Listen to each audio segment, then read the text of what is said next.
Welcome to the Blade Lad, folks. I got kind of a different one today. This is going to be a pure, or pretty pure, first impression, as opposed to what I normally do, which is kind of more full reviews and overviews. And the reason I'm doing this is because, I'm kind of jazzed to have this this thing here. Believe it or not, all the years I've been in the knife hobby, hundreds of knives that have passed through my hands, and well over 100 in my collection, I have never even handled the Strider knife until now. I picked this up last week at the Strider drop on Saturday. It is a SNG. I'm, as you may guess, I'm not a super knowledgeable about the Striders. I've done some research, so I know that this is the SNG, which is kind of their mid-size model, with the PT being small, SMF being the large one. This is a hybrid model, which I think means that it has G10 on one side, and combined with the backspacer, and the titanium on the lock side. It is in 20 CV steel, and obviously it has the tiger stripe. I don't know exactly what kind of coating that is, I think it seems to be Cerakote or something, which is a bit unfortunate. You'd certainly rather have DLC or something more durable, but I'm just guessing as to what it actually is, so that's neither here nor there. This is not the performance version, which I gather involves a different pivot, maybe? I don't know.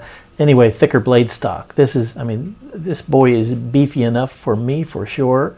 I believe this is measured at 0.163 inches.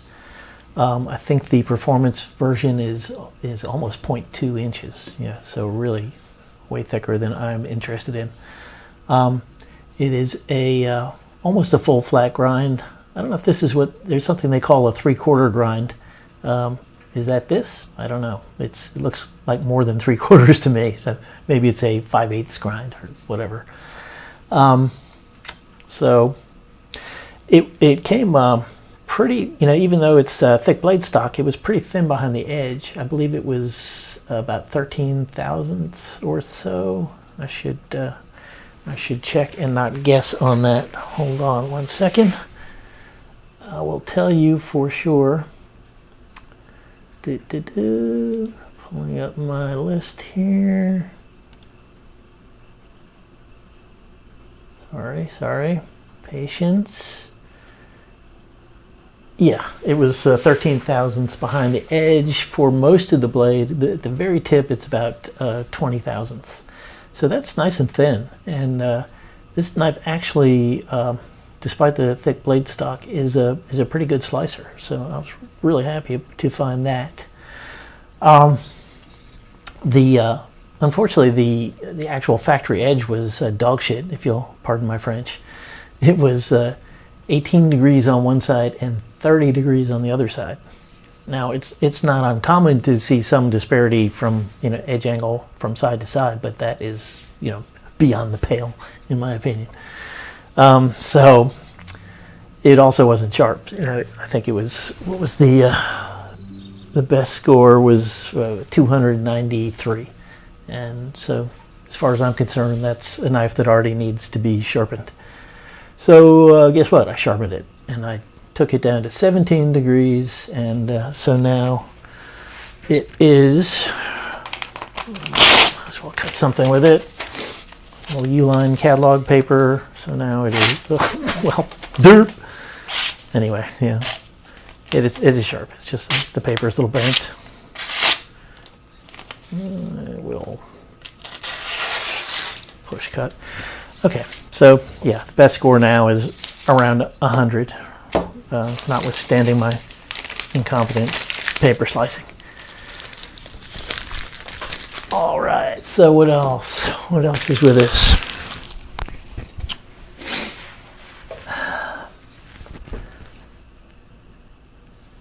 part of the reason I didn't have a Strider before is because of the history of the owner Mick Strider. I'm not going to go into that. It's, you know, something that happened a long time ago. I don't know what all the details are, and you know, it's just people make mistakes, and I think we should give them a second chance. So that's what I'm doing. Enough said about that. So the other issue that has sort of kept me from buying a Strider until now is the issue of lock stick. This is stated at the beginning, old school. It has a titanium lock side, titanium lock bar, and no steel lock bar insert. Whether the face of the lock bar is carbonized or not, I don't know. I looked at it and I didn't see any sort of visual signs that it was, but not sure that I would. So that is has been kind of a problem for me in the past with some other knives that don't have lock bar inserts. It's something I find really annoying, especially in knives that are not inexpensive. And so I didn't want to deal with the issue, even though, you know, there are sort of workarounds to it. You can use Sharpie. You can use Sharpie on the lock face, and that helps to alleviate it. Or you can use pencil lead, you know, just sort of drawing it with a pencil. You can, I tried Teflon powder.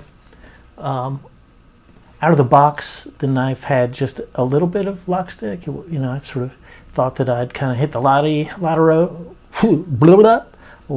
because it really was just a trace of it. But then as I continued to play with it, it got worse and worse and worse until it was, you know, one of these situations where you have to sort of, you know, sort of muscle the blade back and sort of unjam the lock bar. So that was not a happy occasion. And then, as you see, I tried the different methods to avoid it. And at first, you know, they worked fine, but not for very long. You know, it just the Sharpie and whatever you put on there just scrapes off after, you know, 5 or 10 actuations, and then you're back to where you started with. Strider aficionados who I, you know, see on the internets and YouTube always say, you know, oh, it's not something you need to worry about. It will go away eventually. It just has to break in. And well, in my case, they seem to be right. You know, I was skeptical, but and it took a long time. I'm, you know, I think I've indicated before, but I'm a sort of serial fidgeter, as you can tell from my massacred fingers.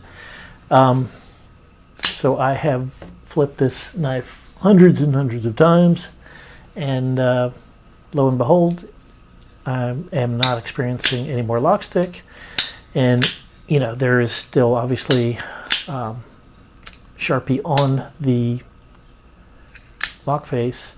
It doesn't seem to be wearing off, and I'm assuming that's because it's just making a different sort of contact now than it was when it was just almost immediately wearing off. But we'll see. You know, I'll probably do a long-term update. I think I'll probably mention this later in the video. And we'll talk about whether it ever came back and how I like it, you know, the knife going forward. So yeah, my two big issues were those, and I just got worn down by my desire to try it out, and so far I'm quite happy that I did. You know, another obviously barrier is price. Being an American-made, now especially I guess small production knife, they're not inexpensive. And I would say, well, to start talking about production, again, I don't know the whole history of Strider, but I was watching a video by somebody whose name I can't remember the other day as I was looking into this. And he was a kind of a big time Strider guy back in the day. And he was saying that I guess years ago Strider had a much larger production. There were, I don't know, maybe comparable to Hinder, or maybe what Hinder is now, or anyway, they made a lot more knives than they do now. And then a few years ago, they almost completely ground to a halt, except for the customs, as I understand it. And now they're sort of back to doing really just small batches of knives. I don't know. I have no idea what the actual number is, but I would guess it's probably, in the dozens rather than in the hundreds or thousands. And of course, Mick Strider is still, I believe, he states that he's really more interested now in working on his art, doing the custom, he does full custom knives as well, which are way more expensive than these even. So as it stands, the sort of your base SNG is comparable in price to a like a McNeese, Mac 3 PM, whatever the hell it's called, Mac 2, Mac 3, and perhaps it's in the ballpark of Chris Reeve, CRK.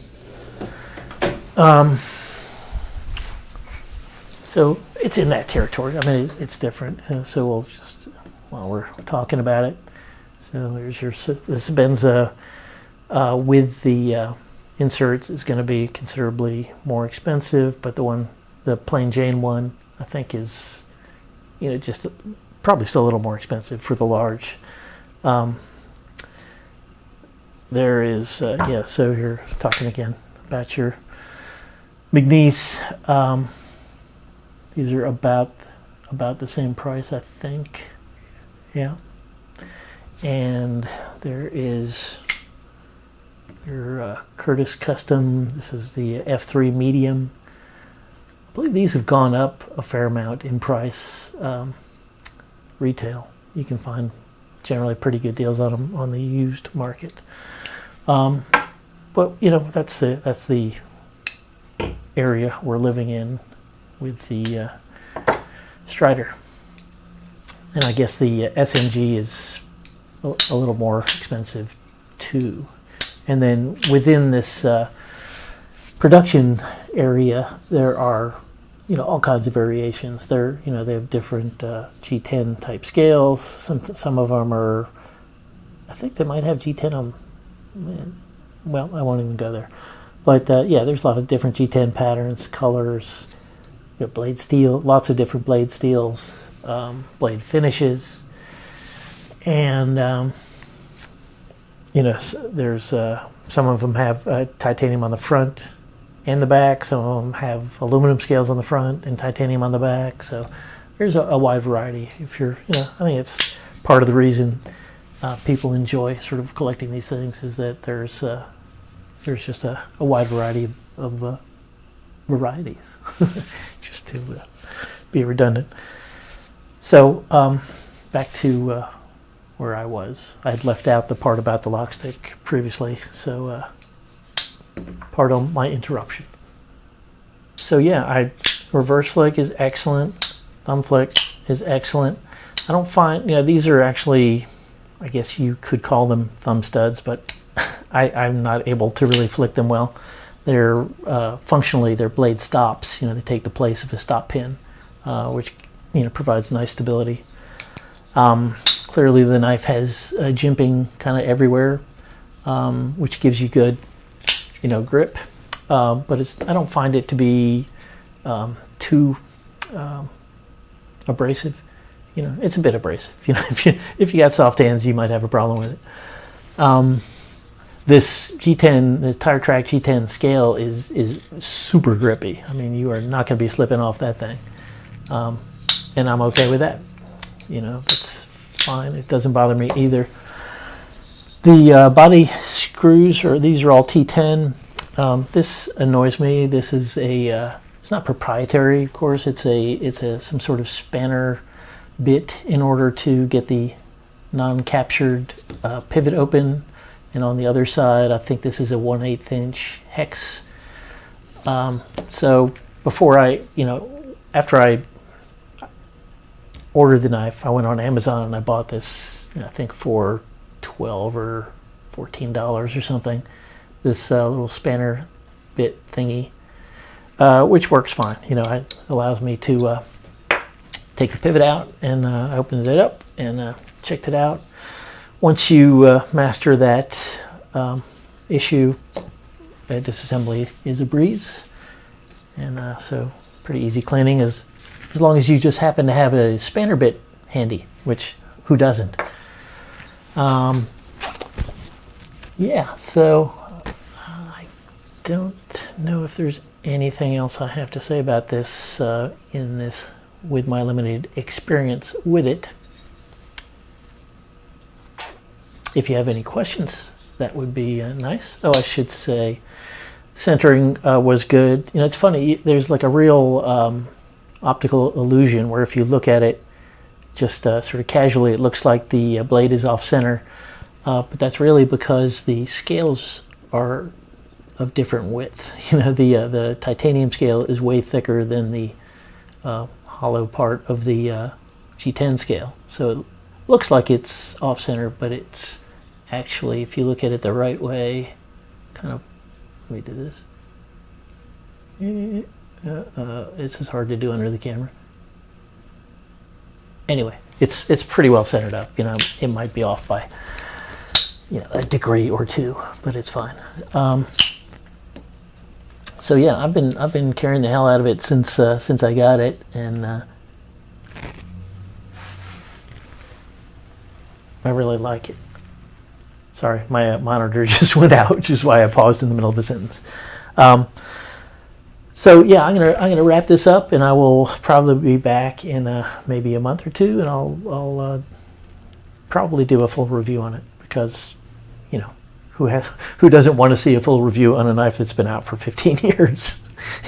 Anyway, thanks for coming. If you liked it, please like the video below, hit the thumbs up, and why not just subscribe? It's free. I'll talk to y'all next time. Bye.